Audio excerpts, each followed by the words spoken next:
नमस्कार दोस्तों, आप देख रहे हैं 30 का तड़का संस्कृत सानिध्यम पर। मैं हूं सी एस चौधरी आपके बीच। मित्रों, आइए शुरू करते हैं बिना समय गंवाए 30 का तड़का। 30 क्वेश्चन 30 मिनट, जहां हम अभ्यास करेंगे एक एक क्वेश्चन के एक एक आंसर पर। आंसर सही तो क्यों सही और गलत है तो क्यों सही। आइए पहले क्वेश्चन की तरफ बढ़ते हैं और पहला क्वेश्चन है व्याकरणम वेदस्य स्मृतम। रिक्त स्थान की पूर्ति करनी है, रिक्त स्थान की पूर्ति करनी है। व्याकरणम वेदस्य स्मृतम रिक्त स्थानम पूर्यत। रिक्त स्थान की पूर्ति करो, अर्थात इन चार में से एक शब्द ऐसा है जो रिक्त स्थान की पूर्ति करेगा। अगर आपने इस पंक्ति को पढ़ा है तो आप निश्चित से इसका जवाब दे पाएंगे। तो मित्रों जल्दी से बता दीजिए, व्याकरणम, व्याकरण को वेदस्य, वेद पुरुष का कहा गया है। क्या कहा गया है, याद करें मित्रों। व्याकरण को वेद पुरुष का क्या कहा गया है? मुख, कर्ण यानी कान, नासिका नाक, नेत्रम नेत्र। व्याकरण को वेद पुरुष का मुख कहा गया है, कान कहा गया है, नासिका कहा गया है या फिर नेत्र कहा गया है। तो कहा जाता है मित्रों, मुखम व्याकरणम स्मृतम। मुखम व्याकरणम स्मृतम, यानी कि वेद व्याकरण को वेद पुरुष का मुख कहा गया है। व्याकरण को वेद पुरुष का मुख कहा गया है। मित्रों 6 वेदांग होते हैं, शिक्षा, कल्प, ज्योतिष, निरुक्त, छंद और व्याकरण। 6 वेदांग हैं। इन 6 वेदांगों में शिक्षा, कल्प, ज्योतिष, निरुक्त, छंद और व्याकरण, इसमें व्याकरण को कहा गया है वेद पुरुष का मुख। शिक्षा, शिक्षा को कहा गया है नासिका, कल्प को कहा गया है हाथ, ज्योतिष को कहा गया है नेत्र, निरुक्त को कहा गया है कान यानी कर्ण, और छंद को कहा गया है पाद अर्थात पैर। तो मुख क्या है? व्याकरणम। कर्णौ, कर्ण किसको कहा गया है? निरुक्त। छंद, पाद यानी पैर। तो ध्यान रहे कि व्याकरण को वेद पुरुष का क्या कहा गया है? व्याकरण को वेद पुरुष का मुख कहा गया है। आइए आगे बढ़ते हैं अगले प्रश्न की तरफ। और अगला प्रश्न है मित्रों, व्याकरणस्य त्रिमुनि इत्येतेषु कह नास्ति। व्याकरण के त्रिमुनि में किसको नहीं गिना जाता है? व्याकरण के त्रिमुनि में किसको नहीं गिना जाता है? दीजिए जल्दी से जवाब, क्योंकि 30 मिनट में सेगमेंट को पूरा करना है। तो 30 मिनट में पूरा करना है तो आपके जवाब भी जल्दी होने चाहिए। व्याकरण के त्रिमुनि कौन कौन है? व्याकरण के त्रिमुनि, व्याकरण के त्रिमुनि है पाणिनि, पतंजलि और कात्यायन। इन तीनों को व्याकरण के त्रिमुनि कहा गया है। तो कौन नहीं है? वरदराज व्याकरण के त्रिमुनियों में नहीं है। आचार्य पाणिनि, जिन्होंने क्या लिखी? अष्टाध्यायी लिखी। पतंजलि, इन्होंने महाभाष्य की रचना की। और कात्यायन वररुचि, इन्होंने वार्तिकों की रचना की। किसकी रचना की? वार्तिक की।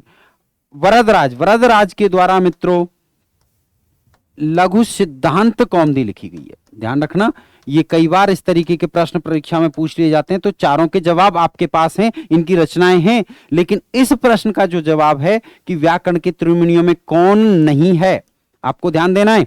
व्याकरण के त्रिमुनियों में कौन नहीं है? वरदराज नहीं है। पाणिनि, पतंजलि और कात्यायन, तीनों को व्याकरण के त्रिमुनि के नाम से जाना जाता है। अगले प्रश्न की तरफ बढ़ते हैं। री वर्णयो सवर्ण संज्ञानंतरम कति भेदाः सन्ति। मित्रों वर्ण प्रकरण पढ़ रहे हैं तो वर्ण के भेद भी हमने पढ़े हैं। स्वर है, व्यंजन है। टेस्ट फर्स्ट जब हो रहा था तो उसमें आपसे पूछा भी गया था कि किस वर्ण के कितने भेद होते हैं। तो यहां प्रश्न ये है कि 2 वर्ण हैं आपके सामने, री और ली। इन दोनों वर्णों के बीच में संज्ञा होती है जिसको कहा जाता है सवर्ण संज्ञा। क्या कहा जाता है भैया? सवर्ण संज्ञा कहा जाता है। और सवर्ण संज्ञा होने के बाद में इन दोनों के कितने भेद हो जाते हैं?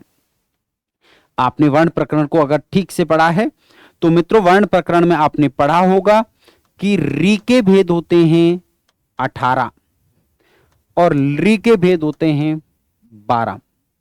जब इन दोनों के बीच सवर्ण संज्ञा होती है, री री री वर्णयो मिथः सावर्ण्यम वाच्यम, री री वर्णयो मिथः सावर्ण्यम वाच्यम। लो आपके सामने बोर्ड पे है, री री वर्णयो मिथः सावर्ण्यम वाच्यम, अर्थात इन दोनों के बीच सवर्ण संज्ञा होती है। उदाहरण देखिए, हम एक उदाहरण से इसको समझ लेते हैं कि अगर होत्री प्लस रीकारः इसकी संधि की जाती है तो मित्रों री के बाद में री आने पर अकः सवर्ण दीर्घ से इसका रूप बन जाएगा होत्रीकारः। लेकिन अगर पद है होत्री प्लस ऋकारः तो यहां री है और यहां री है, इसको री नहीं समझना है, री है। री और री इन दोनों के बीच में भी सवर्ण संज्ञा होती है भाई, इन दोनों के बीच में भी कौन सी संज्ञा होती है? सवर्ण संज्ञा होती है। सवर्ण संज्ञा होने के कारण इसका भी जो संधि पद बनेगा वो मित्रों होत्रीकारः बनेगा। यानी होत्री प्लस ऋकारः और होत्री प्लस ऋकारः दोनों का ही संधि पद होत्रीकारः बनेगा। क्यों बना? क्योंकि री और री दोनों के बीच में सवर्ण संज्ञा होती है और सवर्ण संज्ञा होने के कारण इन दोनों के जब भेदों को मिलाया जाता है तो भेदों की संख्या हो जाती है 30। री और री के बीच में सवर्ण संज्ञा के बाद कितने भेद होते हैं? आंसर 100 पे जाइए, कितने भेद होंगे? 30 भेद होते हैं। क्यों हुए? क्योंकि री री के बीच में सवर्ण संज्ञा होती है, दोनों के भेदों को जोड़ दिया जाता है। अलग अलग पूछे जाते हैं, री के 18 भेद होते हैं और री के 12। क्यों री के 12 क्यों हुए? क्योंकि इसका दीर्घ रूप नहीं होता, इसका दीर्घ रूप नहीं होता है, नहीं होता है तो इसके 6 ह्रस्व और 6 प्लुत के रूप, और उधर ह्रस्व दीर्घ और प्लुत तीनों के 6 भेद होने से भेद हो जाते हैं 18। अगले प्रश्न की तरफ चलते हैं। ए आई ओ औ वर्णेषु वर्णों में प्रत्येकम वर्णस्य कति भेदा। बिल्कुल वर्ण की संख्या से संबंधित, भेदों से संबंधित आपको वर्ण प्रकरण बहुत अच्छे से पढ़ना पड़ेगा। ए आई ओ औ वर्णों में से प्रत्येक वर्ण के कितने भेद होते हैं आपने पढ़े हैं। जैसे हम अभी पिछले प्रश्न में ही बात कर रहे थे कि री के 18 भेद होते हैं, री के 12 भेद होते हैं, दोनों के संयुक्त रूप से 30 हो जाते हैं। तो इसी प्रकार ये वर्ण हैं, ए है, आई है, ओ है, औ है, इनमें से प्रत्येक के कितने कितने भेद होते हैं? तो जब हमने स्वरों का विभाजन किया, आप जवाब दीजिए, तो हमने किया ह्रस्व दीर्घ और प्लुत, और आपने ह्रस्व को 6 भेद, दीर्घ के 6 और प्लुत के 6 आपको पिछले वीडियो में बता चुका हूं, फिर बता रहा हूं। ह्रस्व उदात्त अनुनासिक, ह्रस्व उदात्त अननुनासिक, ह्रस्व अनुदात्त अनुनासिक, ह्रस्व अनुदात्त अननुनासिक, ह्रस्व प्लुत ह्रस्व अदात्त अनुनासिक। इसी प्रकार ह्रस्व स्वरित अनुनासिक, ह्रस्व स्वरित अननुनासिक, ह्रस्व के रूप में जब हम इनको बांटते हैं तो ये भेद हो जाते हैं 6-6। तो अब आपको यहां ध्यान रखना है कि ये जो 6-6 3 भेद हैं, ह्रस्व दीर्घ और प्लुत, इनमें से जब किसी एक का एक नहीं होगा तो वो कम हो जाएंगे। तो मित्रों ए आई ओ औ दीर्घ भी होते हैं, प्लुत भी होते हैं, लेकिन ह्रस्व नहीं होते हैं। संस्कृत सानिध्यम पुस्तक आप पढ़िएगा, उसमें विस्तार से एक एक चीज को समझाया गया है। तो ह्रस्व नहीं होने से इनके कितने भेद हो जाएंगे? 6 और 6 12। यानी आपका आंसर क्या रहेगा भैया? 12 रहेगा। आपका आंसर क्या रहेगा? 12। तो इस प्रकार ए आई ओ औ वर्णों के में से प्रत्येक के कितने भेद होंगे? प्रत्येक के भेदों की संख्या रहेगी 12। अगले प्रश्न की तरफ चलते हैं। 5वां प्रश्न, अधेदत्तेषु संयुक्त स्वरः कः। कौन सा स्वर है जो संयुक्त है? संयुक्त का मतलब आप जानते हैं, दो से मिलकर बना हुआ संयुक्त कहलाता है। जल्दी से जवाब दीजिए। आ, उ, ई और ए, संयुक्त स्वर कौन सा है? मित्रों, आ ए का दीर्घ रूप है, ऊ का दीर्घ रूप है, ई का दीर्घ रूप है, ए अ प्लस ई दोनों से मिलकर बनता है, इसलिए कैसा कहलाता है? संयुक्त कहलाता है। तो ये तीनों संयुक्त नहीं है। संयुक्त कौन सा है? ए। और प्रश्न यही था, इन नीचे दिए हुए स्वरों में से कौन सा स्वर संयुक्त है? तो संयुक्त स्वर है मित्रों ए। अगले प्रश्न की तरफ चलते हैं। क्वेश्चन नंबर 6, अंतस्थ वर्णानाम आभ्यंतर प्रयत्नो अस्ति। अंतस्थ वर्णों का आभ्यंतर प्रयत्न है। अंतस्थ वर्णों का आभ्यंतर प्रयत्न कौन सा होता है? पहली बात ध्यान करो, आभ्यंतर पूछा जा रहा है और आभ्यंतर में हमारे पास 5 भेद थे। स्पष्ट, ईशत स्पष्ट, ईशत विव्रत, विव्रत और समृत। इनमें से अंतस्थ वर्णों का कौन सा होता है? अगर आपको क्रम याद है तो आप जरूर से उत्तर दे पाएंगे।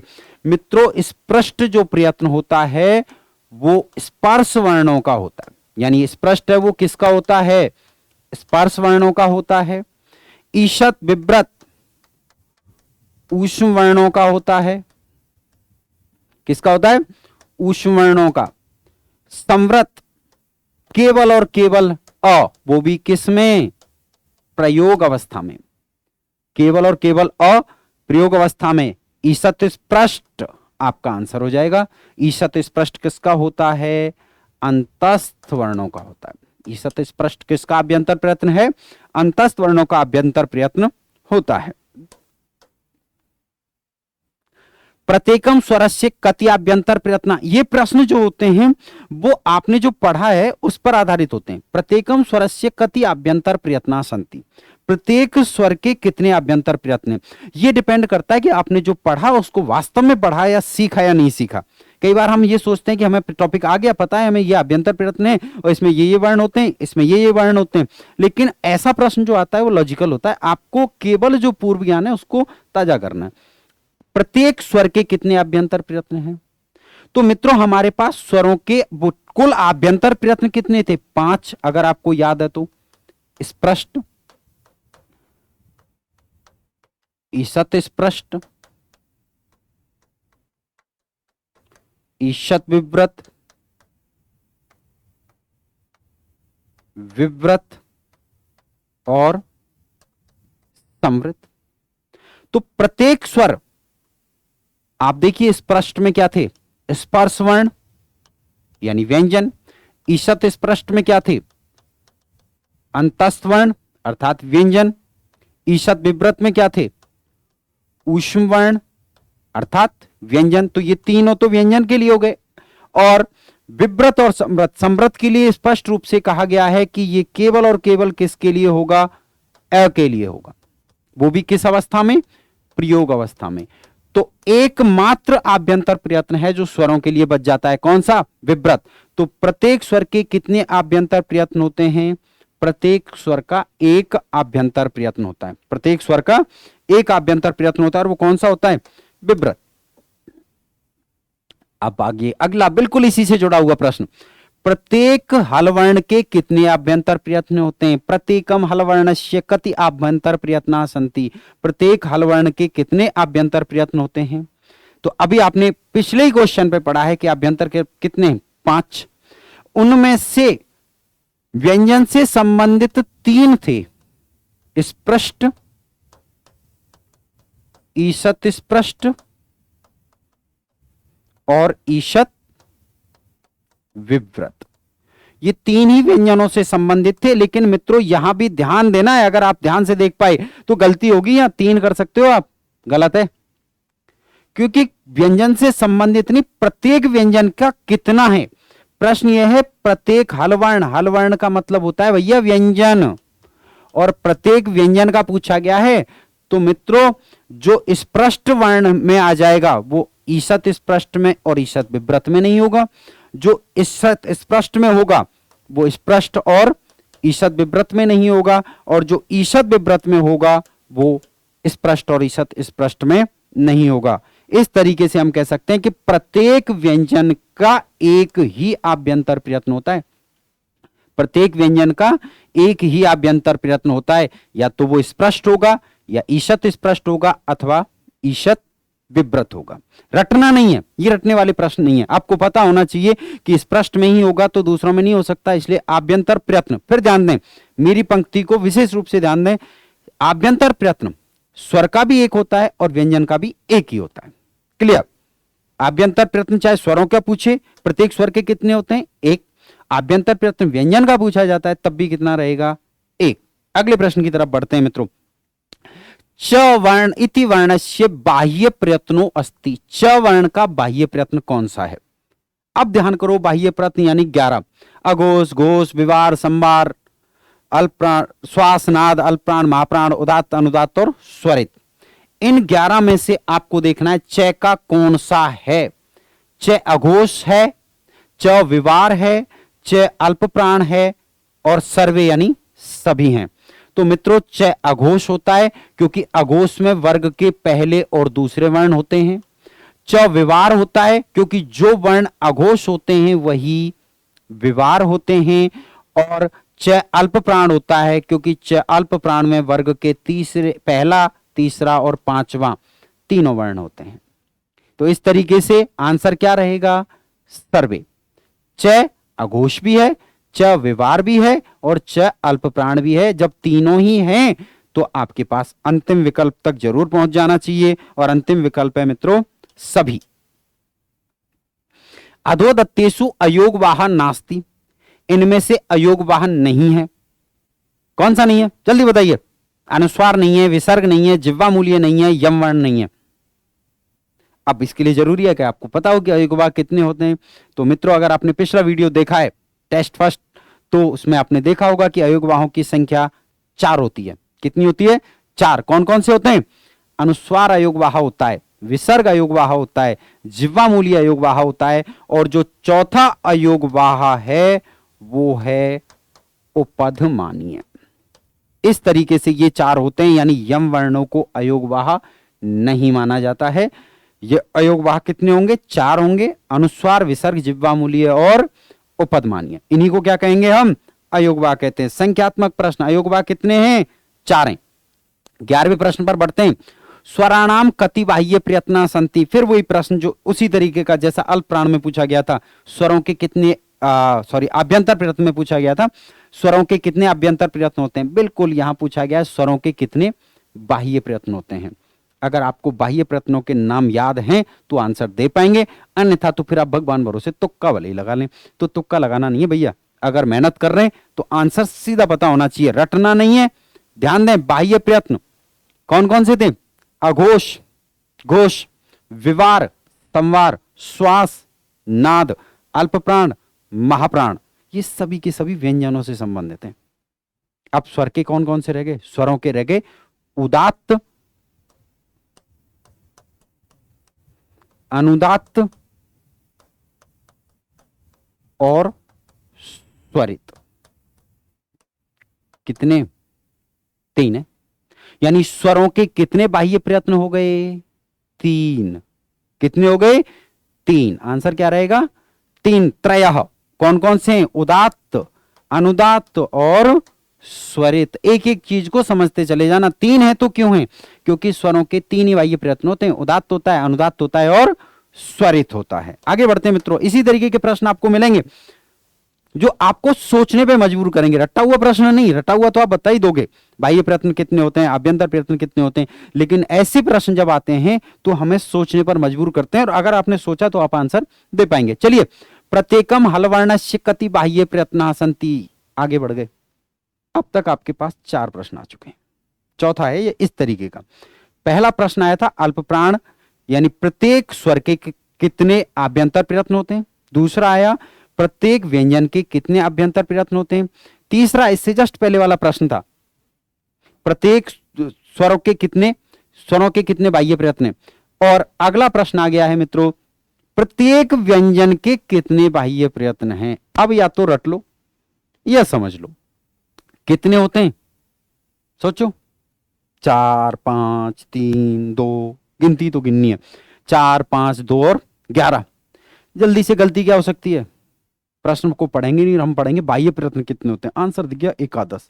अरे भैया उसने बाह्य प्रयत्न टोटल नहीं पूछे हैं, उसने पूछा है प्रत्येक हल वर्ण। हल वर्ण का मतलब क्या होता है? अरे खूब समझते हैं हम, हल वर्ण यानी हल प्रत्याहार में आने वाले वर्ण व्यंजन होते हैं। तो व्यंजन के कितने बाह्य प्रयत्न होते हैं प्रत्येक व्यंजन के? तो मित्रों प्रत्येक व्यंजन के बाह्य प्रयत्नों की संख्या होती है 4। प्रत्येक व्यंजन के बाह्य प्रयत्नों की संख्या होती है 4। विस्तार से बताऊंगा, वीडियो बहुत लंबा हो जाएगा क्योंकि हम 30 पे 30 लेके चल रहे हैं, इसलिए संक्षिप्त में समझ लीजिए। मित्रों हम इसको इस तरीके से बांटते हैं, अघोष, विवार, श्वास, घोष, संवार, नाद। ये 3-3 का पेयर है। इसका सीधा मतलब है कि जो घोष वर्ण अघोष हैं वो विवार होंगे और वही श्वास होंगे। इसी तरीके से जो घोष हैं वो संवार होंगे और वही नाद होंगे। तो 3 तो इनमें से होंगे क्योंकि एक अघोष हो गया तो विवार और श्वास भी हो गया। इसके साथ साथ में अगला जो पेयर व्यंजन से संबंधित आता है वो आता है अल्प प्राण और महाप्राण। एक इनमें से होगा। तो अब आप देख सकते हैं कि 3 यहां से हो जाएंगे और 1 यहां से। तो कुल मिलाकर के प्रत्येक व्यंजन के बाह्य प्रयत्न कितने होंगे? 4। अघोष, विवार और श्वास हो सकता है, अल्पप्राण महाप्राण में से एक होगा। घोष, संवार और नाद हो सकता है, अल्पप्राण महाप्राण में से एक होगा। तो इस तरीके से आप इसको याद कर सकते हैं। बाकी इसकी शॉर्ट ट्रिक मैंने बनाई हुई है। अघोष, विवार, श्वास को आप कह सकते हो अविश्वास। क्या कह सकते हैं? अविश्वास। अ का मतलब अघोष है भैया, वी का मतलब विवार है और श्वास तो पूरा आ ही रहा है। ये अविश्वास में 3 हो गए और इधर आ जाएंगे तो इधर इसको जोड़ लो भैया, घोषणा। घोष हो गया, स से संवार हो गया, ना से नाद हो गया। 3 यहां इकट्ठे हो गए। तो अब इनके बारे में कौन से अघोष हैं, कौन से विवार हैं, वर्ण प्रकरण का वीडियो आपको देखना पड़ेगा, उसको देखिएगा। और बिल्कुल एक एक चीज को समझाया गया है इस तरीके से कि आपको तुरंत याद होगा, अन्यथा हम इसमें कंफ्यूज ही रहते हैं। तो आप वर्ण प्रकरण के वीडियो को जरूर देखिएगा। चलिए मित्रों, आपका जवाब मिल चुका है। प्रत्येक हलवर्ण के कितने बाह्य प्रयत्न होते हैं? 4 होते हैं। अगले प्रश्न की तरफ बढ़ते हैं और अगला प्रश्न है मित्रों, सुमेलित विकल्प नहीं है, यानी ऐसा कौन सा विकल्प है जिसमें सही नहीं है? विसर्ग अघोष होता है, अनुस्वार घोष, जिह्वामूलीय अघोष और उपधमानीय घोष। कौन सा विकल्प सुमेलित नहीं है? गलत कहां है बताइए। चलिए आइए, आप अपना आंसर सोच चुके हैं, मैं आप आगे बढ़ते हैं। तो मित्रों विसर्ग जो होता है वो अघोष होता है, अनुस्वार घोष होता है, जिह्वामूलीय अघोष होते हैं, उपधमानीय घोष नहीं होते, अघोष होते हैं। कैसे होते हैं? अघोष होते हैं। आपका आंसर क्या रह जाएगा? उपधमानीय। उपधमानीय घोष नहीं, अघोष होते हैं। और यहां प्रश्न क्या था?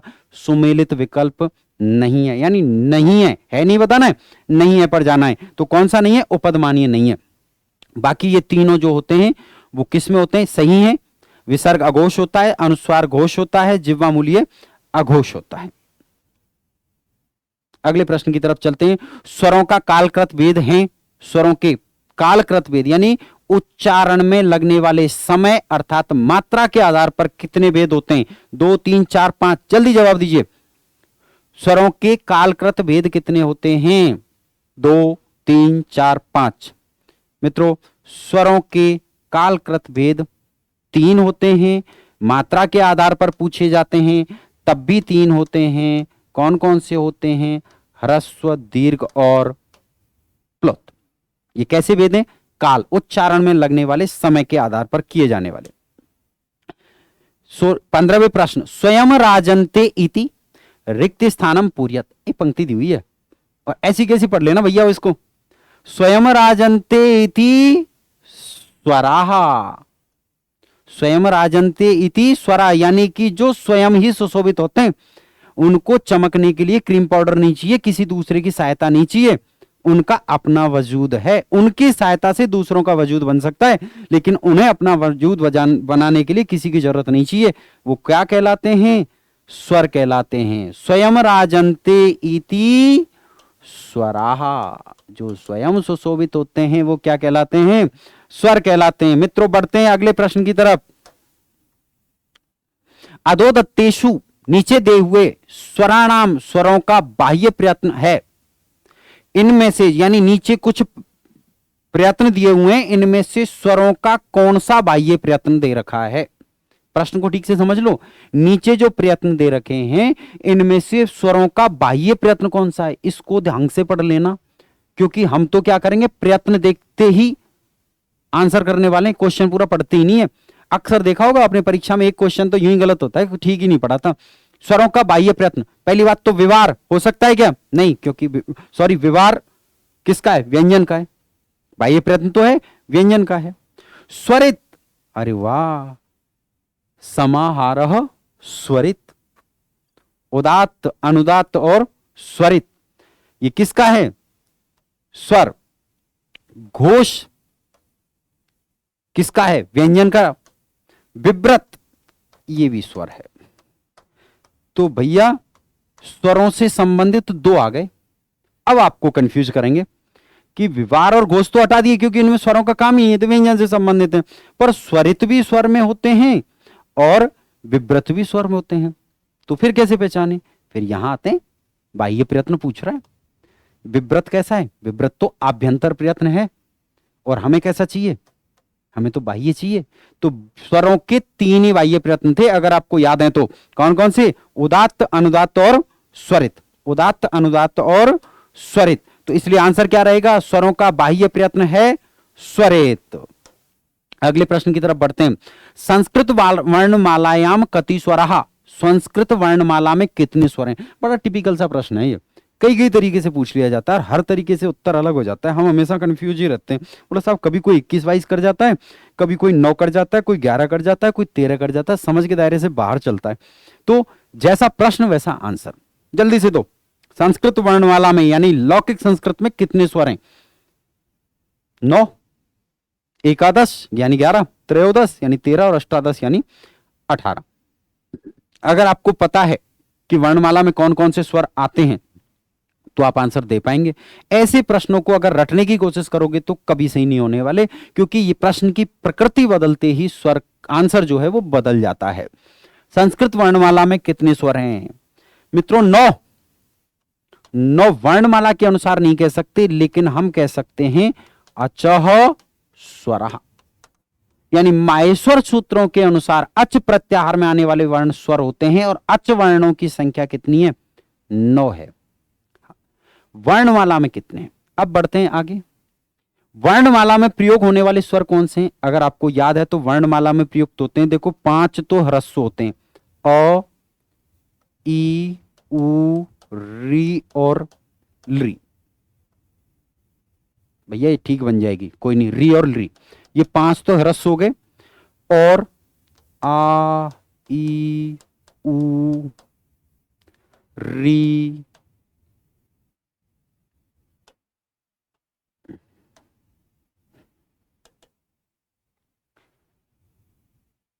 री को डबल कर दिया, ए, आई, ओ और औ। ये 8 कैसे होते हैं? दीर्घ, यही काम में आते हैं। और इस दृष्टि से देखा जाए तो आंसर क्या हो गया? 13। क्या हो गया? 13। अचय स्वरा, स्वर कितने होते हैं? 9। वर्णमाला में कितने होते हैं? 13।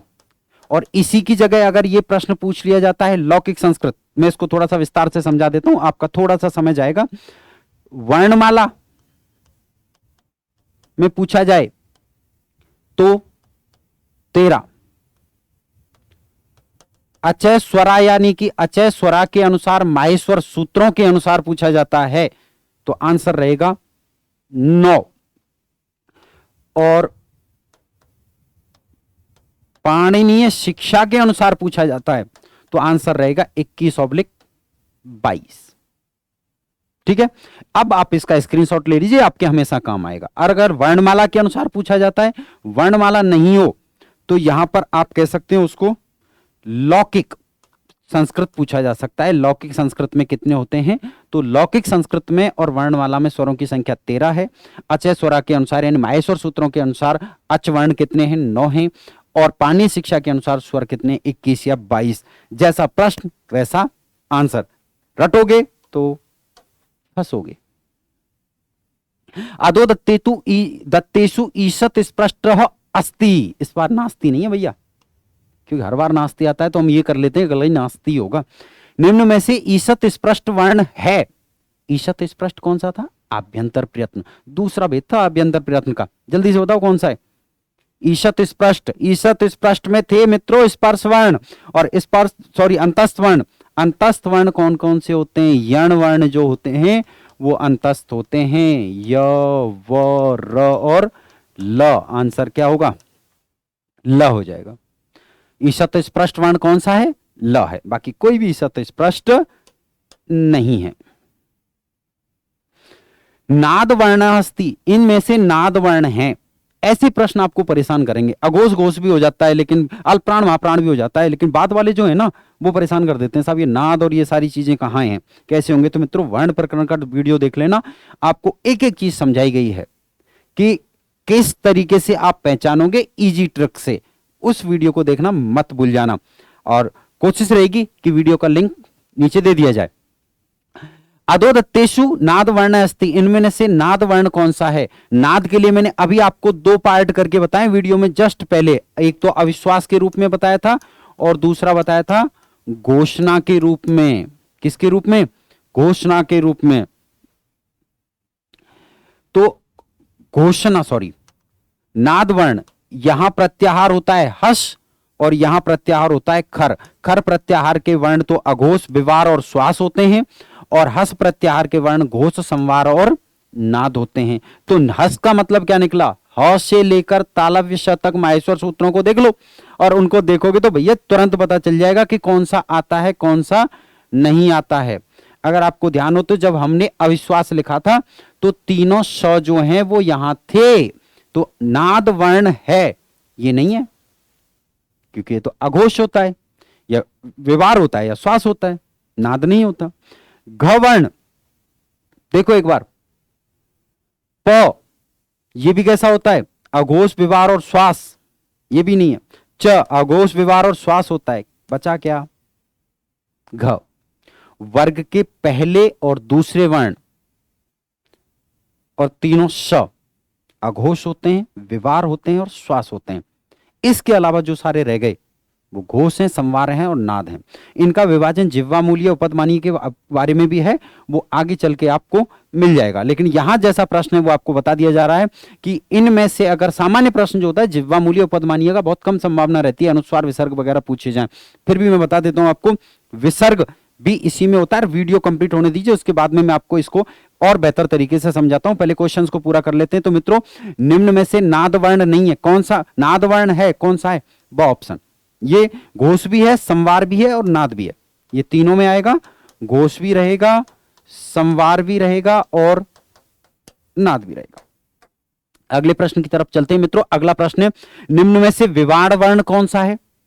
एक अब इस तरीके के प्रश्न आपको परेशान करेंगे अगर आपने चीजों को नहीं समझा तो। विवार वर्ण कौन सा है? तो विवार के लिए मैंने अभी आपको बताया था कि जो अघोष होगा वही विवार होगा और वही श्वास होगा, और इसके लिए प्रत्याहार होगा कौन सा? खर। तो बताओ जल्दी से कौन सा होता है? अघोष, विवार और श्वास। खर प्रत्याहार का मतलब होता है मित्रों वर्ण, वर्ग के पहला दूसरा वर्ण और श, श और श। देख लीजिए कौन सा है। यह पांचवा है, नहीं होगा। र अंतस्थ है, नहीं होगा। ल नहीं होगा। क्या बचा? स बच गया। क्या बच गया? स। तो मूर्धन्य स क्या होता है? अघोष भी होता है, विवार भी होता है और श्वास भी होता है। तो विवार वर्ण एक एक को याद कर पाना संभव है ही नहीं। आपको यही याद रखना है कि जो अघोष है वही विवार है और वही श्वास है, और तीनों का नाम क्या है मित्रों? अविश्वास है। अ मतलब अघोष, वी मतलब विवार, श्वास। और थोड़ा सा देख लेना, ए का मतलब होता है आगे वाले दोनों वर्ण, यानी पहला और दूसरा। वी का मतलब होता है विसर्ग, यानी ये भी इन्हीं में आएगा, अघोष, विवार और श्वास में। और श्वास का मतलब होता है, यहां मैंने जो निकाल रखा है, ऐसा कोई नियम नहीं है, एक शॉर्ट ट्रिक है। श्वास का मतलब होता है तीनों स। अब इसके अलावा जिह्वा मूल्य क्या होते हैं? जिह्वा मूल्य होते हैं मित्रों क ख से पहले आने वाला अर्ध विसर्ग। जब क ख पहले दूसरे यहां आए तो जिह्वा मूल्य भी यहां होंगे। उपदमानीय कहां होते हैं?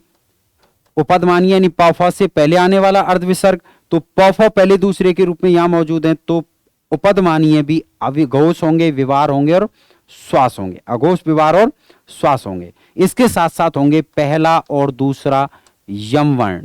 ये सभी वर्ण जो हो हैं वो अघोष हैं, विवार हैं और श्वास हैं। तो भैया जो रह गए ना वो क्या हैं? वो घोष, संवार और नाद है। घोषणा जो मैंने आपको बताया था, इस तरीके से याद करिए, स्क्रीनशॉट ले लीजिए, बड़ा काम आएगा आपके। 21वां, अधोदत्तेषु घोष अल्प प्राण वर्ण अस्ति। प्रश्न को पढ़िए, अधोदत्तेषु घोष अल्प प्राण वर्ण अस्ति, निम्न में से घोष अल्प प्राण वर्ण कौन सा है? तो मित्रों ऐसा वर्ण जो घोष भी हो और अल्प प्राण भी हो। जल्दी से पकड़ो, ट्रिक पकड़ो भैया। अल्प प्राण का मतलब होता है पहला, तीसरा, पांचवा और अंतस्थ वर्ण। पहला, तीसरा, पांचवा और अंतस्थ वर्ण। तो पहले अल्प प्राण को ही पकड़ लेते हैं। पहला, तीसरा, पांचवा, और ये कह रहा है। तो देखो 6 दूसरा है, यानी अल्प प्राण नहीं है। ऊष्म अल्प प्राण नहीं है। अब हमारे पास 2 बचे, कौन कौन से? ड अल्प प्राण होता है और क अल्प प्राण होता है। अब पूछ रहा है ये घोष, तो घोष में तो वर्ग के पहले और दूसरे वर्ण थे, ड तीसरा वर्ण है, इसका मतलब ये नहीं है, तो आंसर क्या हो जाएगा? द। इस तरीके से पकड़ोगे तो आ जाएगा भैया। ये मत कहना सर को तो आता है इसलिए फास्ट बता गए, फास्ट नहीं बता रहा हूं। अगर आप प्रैक्टिस करोगे तो जिस तरीके से मैं बता रहा हूं उसी तरीके से चलोगे आप भी। अधोद घोष है, अल्प प्राण, जो आपको आता है उसको पहले लाओ। हमें आता है कि सभी अल्प प्राण कौन से होते हैं। अल्प प्राण का मतलब होता है भैया पहला, तीसरा और पांचवा अंतस्थ वर्णों के साथ। तो पहले, तीसरे, पांचवें के छोड़ करके जो हैं दूसरा है और ऊष्म दोनों हटा दिए। अब हमने कहा साहब घोष, घोष का मतलब, सॉरी, घोष अल्प प्राण पूछा है इसने, घोष अल्प प्राण, ये अघोष है, आंसर ब रहेगा। देखिए ऐसा होता है, आपने अगर प्रश्न को ठीक से नहीं समझा तो फिर देखें घोष और अल्प प्राण। तो मित्रों अल्प प्राण में कौन सा नहीं है नहीं है और 6 नहीं है। इसके साथ साथ में अब आपके पास में बचा घोष, तो कै जो होता है वो अघोष है, कै अघोष है, इसका मतलब ये भी नहीं है, तो आंसर ब हो जाएगा। आंसर क्या हो जाएगा मित्रों? आंसर ब हो जाएगा। प्रश्न को ठीक से समझ लेना, जरा सी लापरवाही, कहते हैं ना सावधानी हटी और दुर्घटना घटी। अधोदत्तेषु घोष महाप्राण वर्ण अस्ति, फिर ध्यान दो वही प्रश्न है। अधोदत्तेषु घोष महाप्राण वर्ण अस्ति, निम्न में से घोष महाप्राण वर्ण है। कौन सा वर्ण है जो घोष भी है और महाप्राण भी है? अब एक को पकड़ो पहले जो आपको आता है। चलो बात घोष की कर लेते हैं। घोष का मतलब है वर्ग का तीसरा, चौथा, पांचवा वर्ण। इसके अलावा हैं य, व, र, ल और ह। तो पहले घोष को हटा लेते हैं, तीसरा, चौथा, पांचवा, यानी कि ना पहला होगा ना दूसरा होगा। तो पहला है, फ दूसरा है, दोनों ही नहीं होंगे। अब ये दोनों जो वर्ण हैं वो घोष तो हैं, लेकिन क्या महाप्राण हैं? नहीं। ग जो होता है वो अल्प प्राण होता है। ग कैसा होता है? अल्प प्राण होता है। और अल्प प्राण होता है तो यह भी नहीं हो सकता क्योंकि हमसे एक महाप्राण पूछा गया है। तो झ ऐसा वर्ण है मित्रों जो घोष भी है और महाप्राण भी है। चौथा वर्ण है तो चौथा यहां आ गया। और इसके अलावा महाप्राण में क्या होता है? पहला, तीसरा, पांचवा अल्प प्राण होते हैं और दूसरा और चौथा महाप्राण होते हैं। अगले प्रश्न की तरफ चलते हैं। ओ वर्ण का आभ्यंतर प्रयत्न है दीजिए जवाब। ओ वर्ण का अभ्यंतर प्रयत्न कौन सा है मित्रों? ओ स्वर है और स्वरों का एक ही अभ्यंतर प्रयत्न है। अगर आपको याद है तो स्वरों का अभ्यंतर प्रयत्न होता है विव्रत। स्वरों का अभ्यंतर प्रयत्न कौन सा होता है? विव्रत होता है। आंसर क्या रहेगा? ओ वर्ण का अभ्यंतर प्रयत्न है, ओ यानी स्वर, और स्वर है तो कैसा होगा? विव्रत होगा। स्वराणाम नासिकाकृत भेदा संति, स्वरों के नासिका के आधार पर भेद हैं। हमने 3 आधार पर भेद पढ़े थे मित्रों। कौन कौन से? कालकृत यानी मात्रा के आधार पर, स्थानकृत उच्चारण स्थान के आधार पर, और तीसरा नासिका के आधार पर। और नासिका के आधार पर भेदों की संख्या होती है 2। कौन कौन से?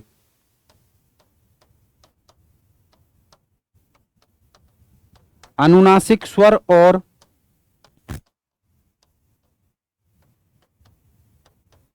अनानुनासिक स्वर। अनुनासिक स्वर और अनानुनासिक स्वर, ये किसके भेद हो गए? स्वरों के नासिका के आधार पर किए जाने वाले भेद हो गए। अर्धमात्रिक वर्णा कथ्यन्ते। अरे किसको अर्धमात्रिक कहा जाता है? आपने पढ़ा एक मात्रिक, द्विमात्रिक, त्रिमात्रिक। अरे इन सबको छोड़ दिया जाए तो कुछ अर्धमात्रिक भी होते हैं। अर्धमात्रिक कौन से होते हैं? उदात्त स्वर, प्लुत स्वर, हल वर्ण और अनुदात्त स्वर। हल वर्ण का मतलब होता है व्यंजन। हल वर्ण यानी व्यंजन। हल वर्ण का मतलब क्या होता है भैया? हल वर्ण का मतलब व्यंजन होता है। और ये मित्रों व्यंजन जो होते हैं वो कैसे होते हैं? अर्धमात्रिक होते हैं, आधे होते हैं हमेशा। इनको पूरा कौन करता है? इनको पूरा करता है स्वर।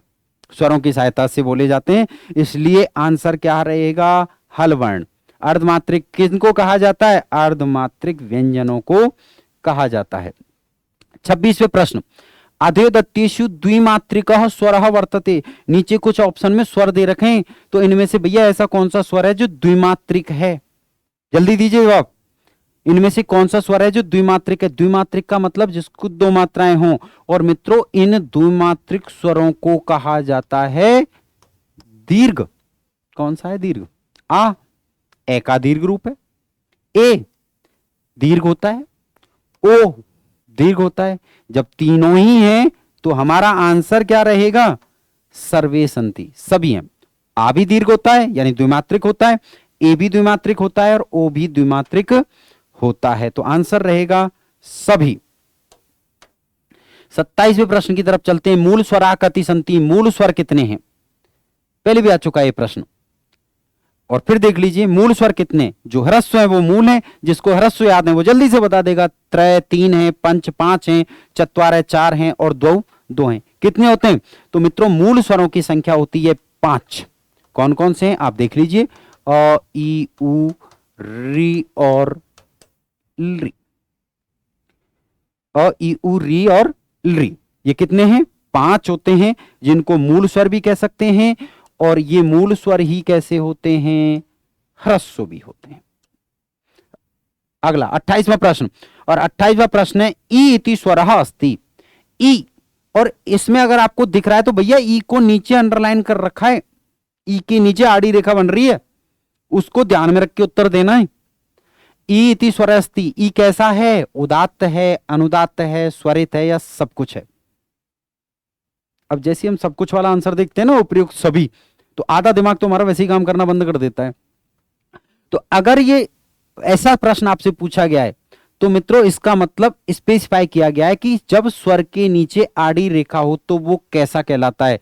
तो मित्रों स्वर के नीचे जब आड़ी रेखा होती है तो वो अनुदात्त कहलाता है। मैंने आपको बताया था कि स्वर के कोई पहचान नहीं है तो वो उदात्त है, स्वर के नीचे आड़ी रेखा है तो वो अनुदात्त है, और स्वर के ऊपर खड़ी रेखा है तो वो स्वरित है। हालांकि ये वैदिक संस्कृत के स्वर हैं, वैदिक संस्कृत में इनको पढ़ाया जाता था, लौकिक में इनका प्रयोग नहीं है।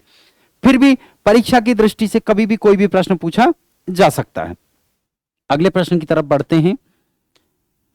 कुल वर्णा कति संति पाणिनीय शिक्षायाम। अच्छा ये प्रश्न ऐसा है जो आप लोगों ने खूब पढ़ा है, तो इसका जवाब तो बड़ा सीधा सीधा दिख ही जाएगा। जल्दी से बताइए कितने होते हैं? 44 45 हैं, 55 56 हैं, 63 64 हैं या 42 43 हैं? कितने? कुल वर्ण। स्वर नहीं पूछ रहा, वर्ण पूछ रहा है। और वर्ण का मतलब हो गया मित्रों स्वर प्लस व्यंजन। जितने भी हैं ना सबको मिला दो तब जाकर के काम चलेगा। तो स्वर और व्यंजन को मिलाकर कुल भेद कितने होते हैं आपको निश्चित रूप से याद होगा। कुल वेद होते हैं, वर्ण होते हैं। पाणिनीय शिक्षा के अनुसार कुल वर्णों की संख्या है 63 या 64। पाणिनीय शिक्षा के अनुसार कुल वर्णों की संख्या कितनी है भैया? 63 या 64। इनमें से जो स्वर हैं वो हैं 21 या 22, प्लस व्यंजन जो हैं वो 42 हैं। व्यंजन 42 हैं। स्वर ह्रस्व 5, दीर्घ 8, प्लुत 9, 22। जब हम ली का प्लुत रूप नहीं मानते हैं, ली का कैसा रूप नहीं मानते? प्लुत रूप नहीं मानते हैं, तो इसमें से एक कम हो जाता है और ये रह जाते हैं 21। ली का प्लुत रूप नहीं मानने पर 21 हो जाते हैं। व्यंजन, तो मित्रों व्यंजन 42 हैं आपके सामने हैं। स्पर्श 25, अंतस्थ 4, ऊष्म 4, अयोगवाह 4, यमवर्ण 4, तुहु स्पष्ट 1। तुहु स्पष्ट कितने? 1 है। तो अब आप देख लीजिए 25, 29, 33, 4 37, 4 41 और 1 42। यहां आपको स्पष्ट कर देना चाहता हूं अयोगवाह 4 हैं। और भैया ये अयोगवाह कौन कौन से हैं? एक तो है अनुस्वार, एक है विसर्ग, एक है जिह्वामूलीय और एक है उपधमानीय। ये भी एक ही है भैया, बना लेना। तो इस तरीके से कुल वर्ण जो है वो कितने हैं? 63 और 64, यानी 63 या 64। स्वरों को 21 मानेंगे तो ये 63 हो जाएंगे, स्वर 22 रहेंगे तो ये 64 हो जाते हैं। आइए मित्रों, पहले स्क्रीनशॉट ले लीजिए, काम आएगा आपके। आइए मित्रों आगे बढ़ते हैं और अगले और आखिरी प्रश्न की तरफ। बिभ्रतः प्रयत्नः रिक्त स्थान, बिभ्रतः प्रयत्नः रिक्त स्थानस्य कृते समुचितम पदम अस्ति। बिभ्रत प्रयत्न है, रिक्त स्थान के लिए उचित पद बताएं। कौन सा है? बिभ्रत प्रयत्न है स्पर्शों का, अंतस्थों का, ऊष्मों का और स्वरों का। अगर आपको याद है तो आप तुरंत से आंसर देंगे। अंतिम क्वेश्चन है, गलत नहीं होना चाहिए। अंत भला तो सब भला, याद रहे। बिभ्रतः प्रयत्नः स्वराणाम, बिभ्रतः प्रयत्नः स्वराणाम। भैया आभ्यंतर प्रयत्न पढ़े थे हमने 5। स्पष्ट स्पर्श वर्ण थे क से मा तक, ईशत स्पष्ट, अंतस्थ वर्ण थे य व र ल, ईशत विव्रत, ऊष्म वर्ण थे श श श ह, और बचा विव्रत। विव्रत में थे सभी स्वर, इसलिए विव्रत प्रयत्न किसका होगा? स्वरों का होगा। तो ये 30 क्वेश्चन मित्रों आपने पढ़े, देखे, समझे। मेरा प्रयास है कि मैं इस प्रक्रिया को निरंतर बनाए रखूं। जरूरी है आपका सहयोग, आप निरंतर अभ्यास करते रहिए और जब भी इस टेस्ट दें तो पढ़ के आइए। ऐसे नहीं, आपको पढ़ के तैयारी के साथ ही देना चाहिए, जिससे आपको पता लगे कि आपने क्या सीखा है। आपका समय नहीं लूंगा क्योंकि पहले वीडियो 30 मिनट से ऊपर जा चुका है, काफी ऊपर जा चुका है। तो मित्रों अगले टेस्ट में आपसे पुनः मुलाकात रहेगी। संस्कृत सानिध्यम पर मेरे साथ जुड़े रहिए 30 का तड़का में। 30 मिनट 30 क्वेश्चन, और साथ के साथ याद रहे संस्कृत विषय पाठ, संस्कृत से संबंधित बहुत सारी विषय वस्तु पाठ्य सामग्री अगर आपको चाहिए तो उसके लिए हमारे टेलीग्राम चैनल को ज्वाइन करें संस्कृत सानिध्यम के नाम से। धन्यवाद।